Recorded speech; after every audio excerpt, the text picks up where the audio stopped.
और हिबा तो होता ही नहीं है। अच्छा, ये जो बीजेपी के लोग पूरे मुल्क में, पूरे देश में नफरत की फिजा को बढ़ा रहे हैं। अभी महाराष्ट्र कोल्हापुर में एक धरना हो गया, 30,000 आरएसएस के लोग रोड पर निकल कर आ गए। और क्या निकल कर आए कि किसी ने टीपू सुल्तान की फोटो लेकर निकला तो आप रोड पर निकल कर आ गए। मैं नरेंद्र मोदी देश के प्रधानमंत्री, वजीर आजम से और बीजेपी आरएसएस से पूछना चाहता हूं, जब आपने अनलॉफुल एक्टिविटीज प्रिवेंशन एक्ट में उसके फर्स्ट शेड्यूल में आपने 44 ऑर्गेनाइजेशन को कहा कि बैन है, तो आप एक लिस्ट बना दो कि नाम टीपू रखे तो बैन, औरंगजेब रखे तो बैन, बाबर रखे तो बैन, खिलजी रखे तो बैन, जहांगीर रखे तो बैन, बहादुर शाह जफर रखे तो बैन, शाहजहां रखे तो बैन, कुली कुतुब शाह रखे तो बैन। निकाल दो लिस्ट। ये नाम भी नहीं रख सकते आप, बोल दो। टीपू की फोटो लेकर गए तो उनका एक मिनिस्टर है महाराष्ट्र का, गार्डियन मिनिस्टर दीपक केसरकर उनका नाम है। उन्होंने बोले कि हम 21 लोगों को पकड़ लिए। फोटो रखना जुर्म है तो बताओ कौन सा सेक्शन है आईपीसी का। आपके पास प्रोहिबिटेड लिस्ट है तो नामों की लिस्ट भी बना दो आप, और बोल दो कि असदुद्दीन ओवैसी नाम नहीं रखना, वरना उसकी जबान से भड़काऊ भाषण निकलता है। बोल दो ये नाम नहीं रख सकते आप। और अब ये बोल दो कि वो प्रोहिबिटेड नामों की लिस्ट में हम गोडसे का नाम नहीं रखेंगे क्योंकि हमारा प्यारा है, हम आपटे का नाम नहीं रखेंगे क्योंकि हमारा वो दिलबर है, मदन लाल पाहवा का नाम नहीं रखेंगे क्योंकि हमारा दूध पेड़ा है। अब नाम पे भी मामला आ गया, नाम पे। अरे वो टीपू की भी फोटो नहीं थी, वो किसी औलिया अल्लाह की फोटो थी। बच्चे जाकर समझाए पुलिस वालों को, मगर इन्हें बोल दिया नहीं, फोटो नहीं रखना। महाराष्ट्र के होम मिनिस्टर देवेंद्र फडणवीस बोले ये औरंगजेब की औलाद। अच्छा, आपको पूरे मालूम कौन किसकी औलाद है? आपको मालूम? मेरे को नहीं मालूम था, इतने एक्सपर्ट है आप। तो फिर ये गोडसे की औलाद कौन है बोलो हमको? ये आपटे की औलाद कौन है हमको बोलो? ये इनकी औलाद। अरे बाबा, ये तो बताओ, महाराष्ट्र में आपने, हुकूमत ने 50 जलसे करवाए, किसके नाम पे? लव जिहाद के नाम पे। अच्छा, आपको मालूम लव जिहाद पहले कहां शुरू हुआ था? सबसे पहले माने लव जिहाद का मतलब कोई माने झूठ, धोखा देना। अब मैं बताता हूं आपको, कल अगर कोई संघी, आरएसएस या अंबेडकर का दुश्मन या मुसलमानों का दुश्मन या संविधान का दुश्मन लव जिहाद बोला तो बोलना रे चुप। अब सुनो, ये एक आदमी का नाम था आपटे, एक आदमी का नाम था मदन लाल पावा। आपटे कौन था? मदन लाल पावा कौन थे मालूम आपको? नहीं मालूम, पढ़ते नहीं ना, खाली ये बस खिलौना देखते रहते। नहीं नहीं नहीं नहीं, कितने लाइक आए रे देख, कितने आए देख, मियां इंस्टाग्राम पे कितना देख।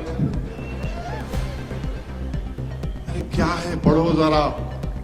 बहरहाल ये आपटे मदन लाल पावा गोडसे के साथ मिलकर महात्मा गांधी के कत्ल के मुजरिम हैं। इन्होंने महात्मा गांधी को कत्ल किया। तो ये जो आपटे हैं, इन्हों शादीशुदा थे, आपटे शादीशुदा थे, मगर चोंच मारने की बीमारी थी इनको। अब ओल्ड सिटी के हैदराबाद की जबान में बोलते मियां बुढ़ा हो गया, दीवारा कूदना छोड़ दे। तो मैं नहीं बोल सकता, मगर बोलते मैं नहीं बोलता हूं, उसमें भी बोलता हूं आपको। तो आपटे क्या थे, शादी कर लिए, मंगर रंगीले थे। तो आपटे क्या करे, एक क्रिश्चियन बच्ची थी, उसका नाम मनोरमा था, उससे इश्क में मुब्तला हो गए। शादीशुदा थे, उससे रंगरलियां मना रहे थे। उन्होंने बंबई में पढ़ते थे, तो इन्हों जाके इनको चौपाटी पे लेके जाते थे, बैठ के पिक्चर देखते थे बहुत बार। अब नहीं बोल सकता, 12 लंबी कहानी है उनकी। और इसको बोल के गए कि मैं दिल्ली जा रहा हूं, बोले नहीं कि गांधी को मारने जा रहा हूं, मैं दिल्ली जा रहा हूं, फिर बाद में आ तो अपन फिर मिलेंगे। दिल्ली गए और गांधी को मारने से पहले अपने मां बाप की पसंद की एक बच्ची को भी देख के आए कि इससे शादी करूंगा। उसको ले जाके साड़ी भी दिए। अब इसको क्या बोलते बोलो, शादीशुदा है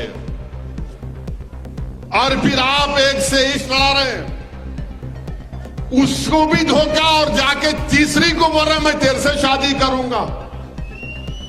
और फिर गांधी को कत्ल करने के बाद वापिस आकर मनोरमा के साथ मनोरमा कर रहे थे।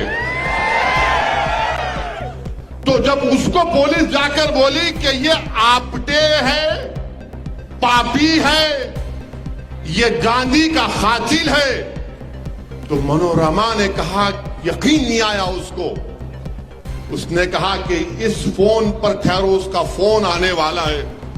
फोन आया तो उस वक्त की पुलिस को मालूम हुआ कि आपटे एक जगह पर है, वहां जाकर आपटे को पकड़ लिए। अब इसको क्या बोलेंगे बीजेपी वाले, इसको क्या बोलेंगे बीजेपी वाले, बोलो। और फिर ये एक साहब है मदन लाल पहवा, इनकी भी बड़ी रंगीन दास्तान है। अहमदनगर जो महाराष्ट्र में है, वहां की एक बहुत बड़ी तवायफ औरत थी। हाँ तुम सुनो, अभी रंगीन बात करो, तुम्हारे को एक साइड उड़ो रे, बैठे रहो। ये मदन लाल पावा साहब अहमदनगर में थे, तो इनको माल, वहां पर एक तवायफ की बेटी थी। वो तवायफ की बेटी से इश्क में मुब्तला हो गए और उसके साथ उन्होंने जो भी, तो मदन लाल पहवा, उसका नाम शेवंती था। क्या नाम था उसका? शेवंती। ये मदन लाल पहवा भी गांधी के कत्ल में मुलविस थे। ये रेफ्यूजी थे, पाकिस्तान उस वक्त के, वहां से आए थे। गांधी के कत्ल के बाद जब इनको गिरफ्तार किया गया, तो ये शेवंती, जिसने कसम खाई थी कि मैं तवायफ की तरह जिंदगी नहीं गुजारूंगी, मैं मदन लाल पहवा के साथ शादी करूंगी, उसका दिल इतना टूटा कि वो अपनी मां की तरह तवायफ बन गई। ये वो लोग हैं, अरे ये लोग धोखा देने वाले हैं, ये लोग गंदे लोग हैं। और 1988 में शेवंती की मौत हुई। अब आप बताओ, अच्छा ये मदन लाल पहवा गांधी के कत्ल में सजा हुई, फांसी नहीं हुई थी, छूट गए, 64 में छूटे। तो 64 में छूट गए तो लैला के पास जाना ना, देखो मैं आ गया, नहीं गए, शादी कर लिए। इन्हों आके हमको आईना दिखा रहे, अरे तुम्हारी तारीख को जानता हूं मैं, तुम्हारा शिजरा खोल सकता हूं पूरा। अब खाली 2 एग्जाम्पल दिया हूं, अगर और दूंगा तो बहुत तकलीफ हो जाएंगी बीजेपी संघ परिवार वालों को। अब आप हमको बोल रहे लव जिहाद, अच्छा वो एक भोपाल का मजे का किस्सा हुआ, पढ़े अखबार में? नहीं पढ़े? नहीं पढ़ते तुम लोग? खैर मैं ही पढ़ा। वो एक बीजेपी की एमपी है मोहतरमा, उन पे बहुत बड़ा वो मालेगांव का मुकदमा चल रहा। तो एक बच्ची के अम्मा बाबा उनको जाके बोले, मैडम हमारी बच्ची किसी के इश्क में मुब्तला हो गई। तो उन्होंने बोले उसका एक ही इलाज है, उसको ले जाकर केरला पिक्चर दिखाएंगे।